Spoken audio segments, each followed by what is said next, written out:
Une citation de la philosophe française Simone Weil, dont l'œuvre est compliquée et la vie aussi, mais j'aime beaucoup cette citation.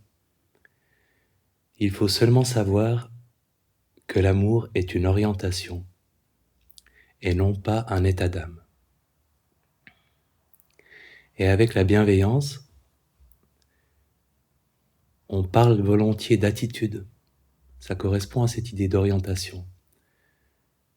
Une attitude n'est pas une émotion. On peut avoir une attitude bienveillante durant la méditation de bienveillance et ne ressentir aucune émotion particulière. On peut avoir une attitude bienveillante et ressentir une émotion bienveillante. Et on peut avoir une attitude bienveillante et ressentir une émotion malveillante. C'est possible aussi.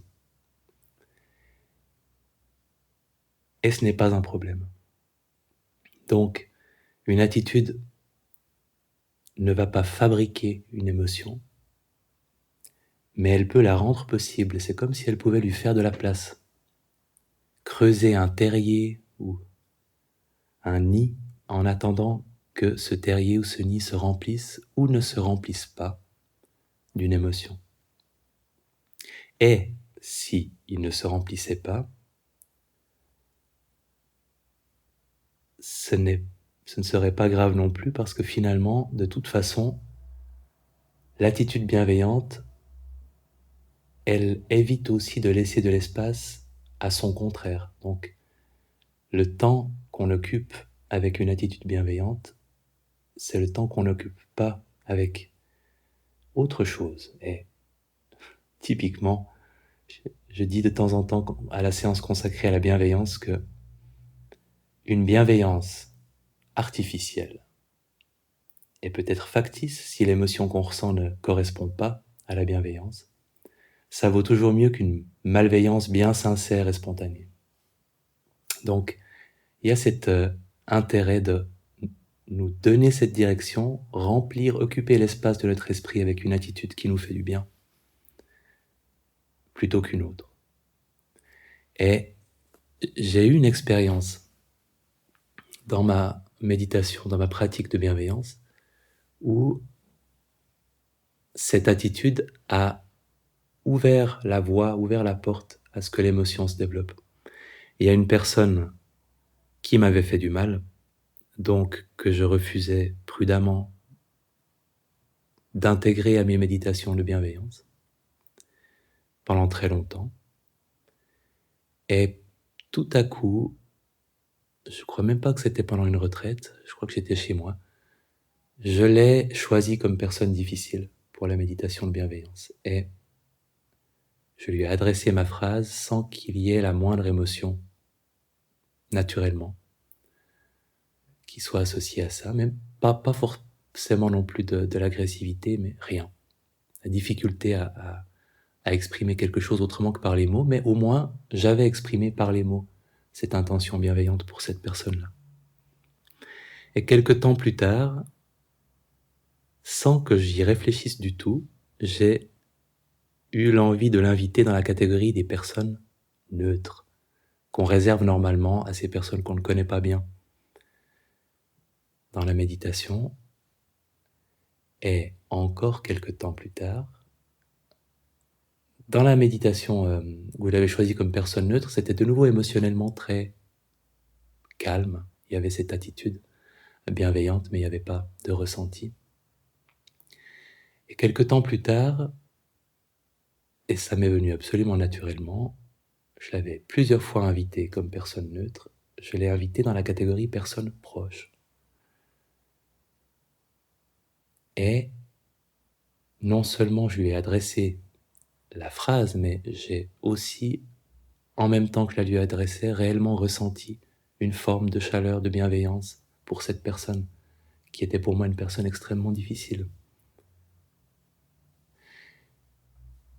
Et ça a fini par affecter la relation dans la vraie vie, c'est-à-dire la vie non méditative, pour peu qu'on puisse l'appeler comme ça, que j'avais avec cette personne, puisque ça a changé ma capacité en sa présence à être détendu, à être bienveillant, à être amical.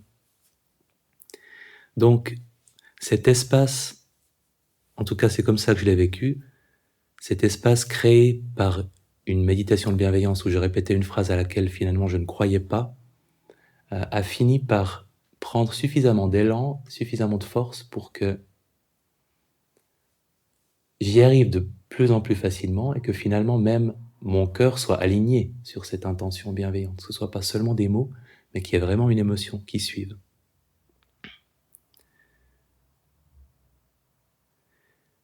Et ça, c'est ma petite expérience de, de méditant à ma toute petite échelle. Mais j'ai lu un article qui m'a beaucoup touché et dont je savais au début pas quoi penser, mais cette façon d'envisager la bienveillance m'a permis peut-être de le comprendre.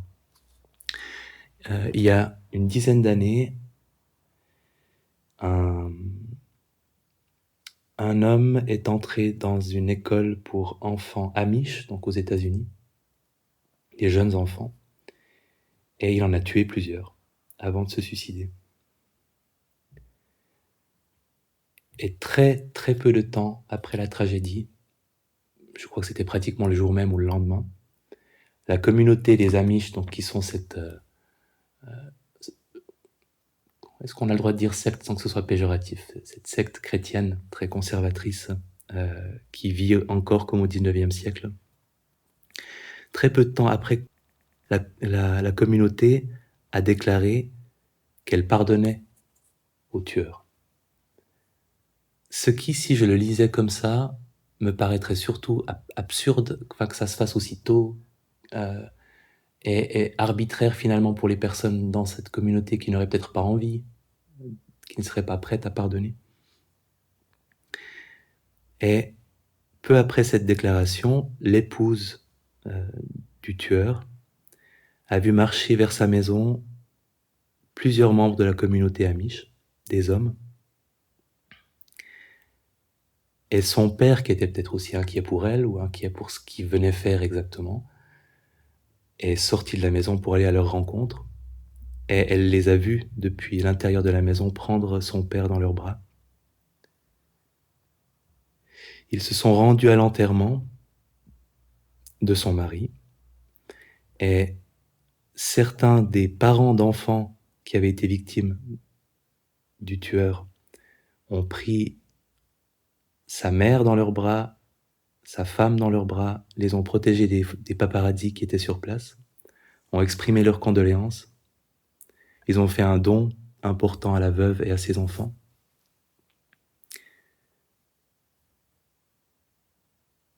Et par la suite, les parents des victimes et l'épouse et la mère du meurtrier sont restés proches, et l'épouse et la mère se rendent régulièrement au domicile d'un des enfants qui a été blessé le plus grièvement et s'en occupe, passe du temps avec lui. Je crois que c'est une fille. La garde parfois pendant que la famille est occupée. Alors, évidemment que cette direction prise de façon quasi arbitraire vers le pardon ou vers la bienveillance, et il y a des articles qui l'ont documenté aussi, ça n'a évidemment pas changé la vie émotionnelle des personnes qui ont été victimes de ce moment, cet acte de folie. Il y a eu de la colère, de la rage, du chagrin et toutes les marques d'un traumatisme pour ces personnes. Mais le choix de cette attitude qui n'était probablement qu'une direction, qui n'était pas alignée sur les émotions de ces personnes, ont permis que s'installe cette compassion et cette amitié et cette tendresse entre plusieurs familles qui avaient toutes souffert en raison du même acte.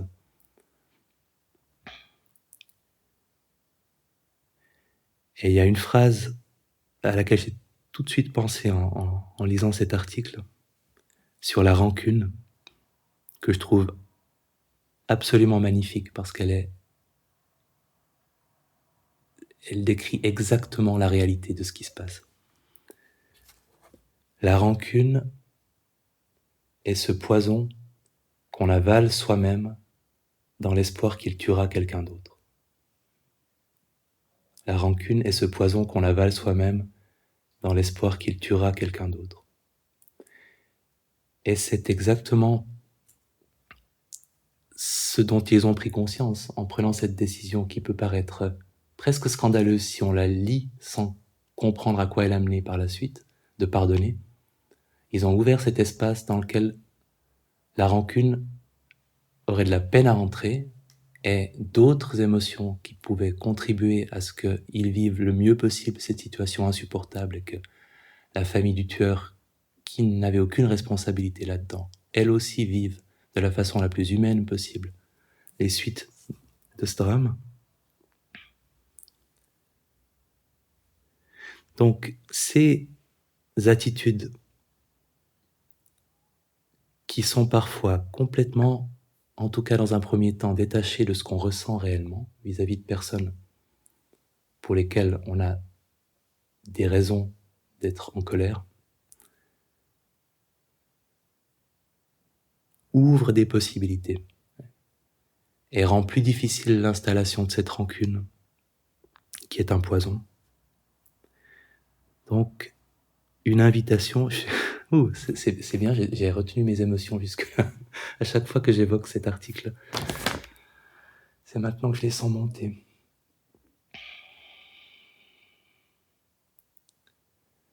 C'est une invitation à aller au-delà, parfois, de notre zone de confort, dans une méditation comme la méditation de bienveillance, de juste se demander, tiens, est-ce cette personne-là, est-ce que je peux pas, sans me faire un devoir de réussir quoi que ce soit. On n'a pas besoin d'aimer tout le monde, ni de pardonner à qui que ce soit, mais on peut ouvrir cette possibilité, inviter quelqu'un qu'on n'aurait pas envie d'inviter dans l'espace de cette méditation-là, et voir ce qui se passe. On n'a pas grand-chose à y perdre, en fait.